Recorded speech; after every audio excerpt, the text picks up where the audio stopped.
Machine के बारे में, तो लेथ मशीन क्या है और उसका जो पार्ट्स है, पार्ट्स के बारे में हम लोग डिस्कस करेंगे। तो आज का हमारा टॉपिक है लेथ मशीन। तो आज जानेंगे कि लेथ मशीन क्या है,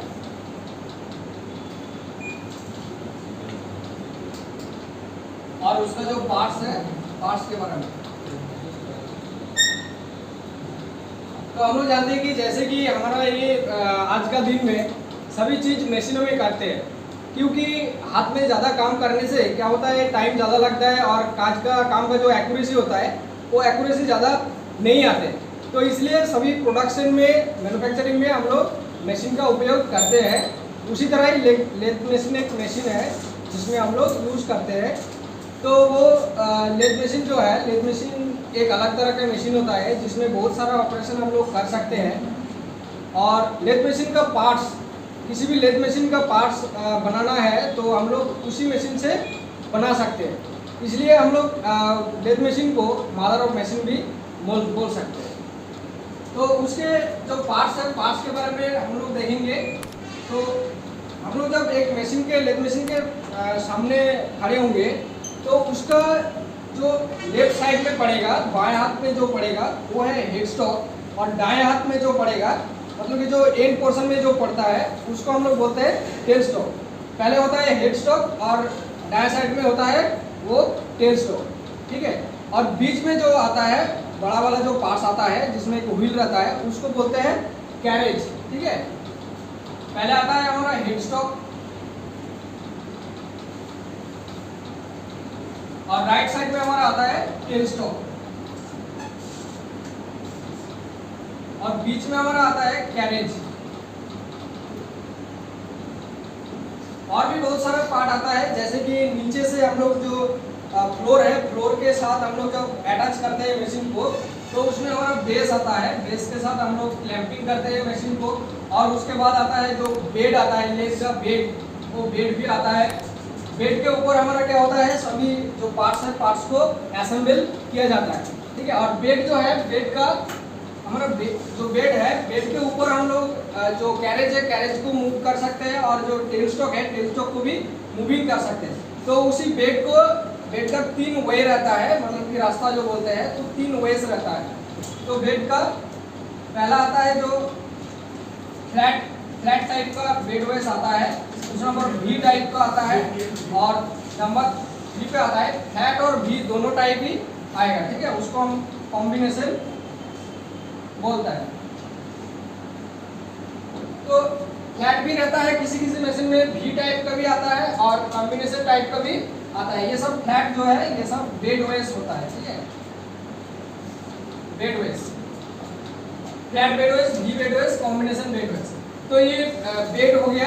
तो उसके बाद हमारा आता है जो कैरेज आता है। कैरेज में जो हमारा सबसे नीचे वाला जो बॉक्स टाइप का एक पार्ट्स रहता है तो उसको हम लोग एप्रोन बोलते हैं। और एप्रोन के जो उसके अंदर जो रहता है, उसके अंदर कुछ गियर का मैकेनिज्म रहता है, वहाँ पर हाफ नट भी रहता है। जो हाफ नट का काम रहता है उसको हम स्प्लिट नट भी बोल सकते हैं। जैसे कि वो कैरेज जो कि जब हम लोग ऑटोमेटिक फीड देंगे थ्रेडिंग के लिए, तब हमारा जो लेड स्क्रू है, लेड स्क्रू को कनेक्ट करता है। जैसे कि इसी तरह एक पार्ट्स रहता है, जब हम लोग हाफ नट को ऐड कर देते हैं तो उसको कनेक्ट कर देते हैं। तो उसके बाद एप्रोन बॉक्स के ऊपर ठीक आते हैं हमारा, जो कि एक एच शेप का एक आता है हमारा, जो सैडल बोलते हैं, ठीक है। वो हमारा जो बेड है, लेथ बेड के ऊपर ही ठीक उसके ऊपर रहता है, और वो स्लाइडिंग करता है बेड के ऊपर। तो उसके ऊपर रहता है हमारा क्रॉस स्लाइड, और जो क्रॉस स्लाइड का मूवमेंट रहता है, जो उसका जो एक्सिस रहता है, उसका एक्सिस रहता है उसके अपोजिट में, जो हमारा कैरेज का एक्सिस रहता है उसके अपोजिट में रहता है। और उसके बाद जो हमारा पार्ट्स आता है, उसके बाद आता है हमारा कंपाउंड रेस्ट, और कंपाउंड स्लाइड भी बोलते हैं।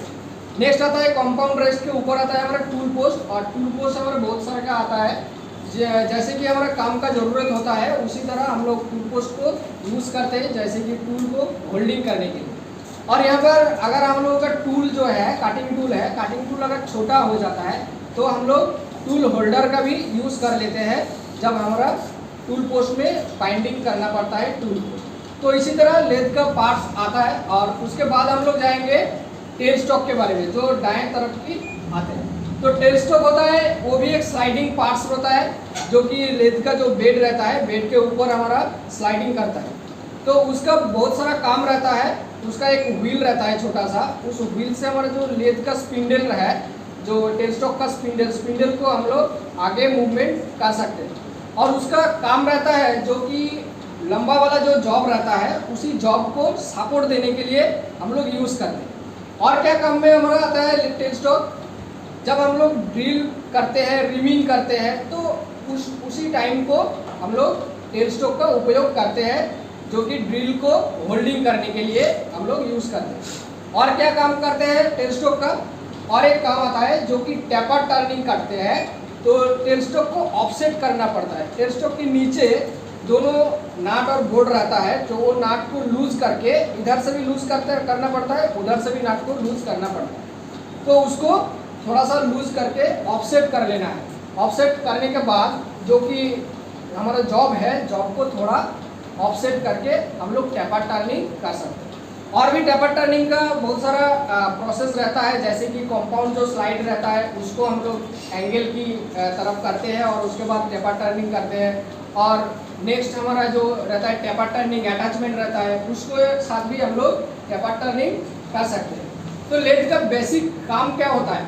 लेथ का बेसिक काम होता है जो हमारा सिलिंड्रिकल जॉब है, सिलिंड्रिकल जॉब का जो एक्सटर्नल डायमीटर है, डायमीटर को कम करना पड़ता है।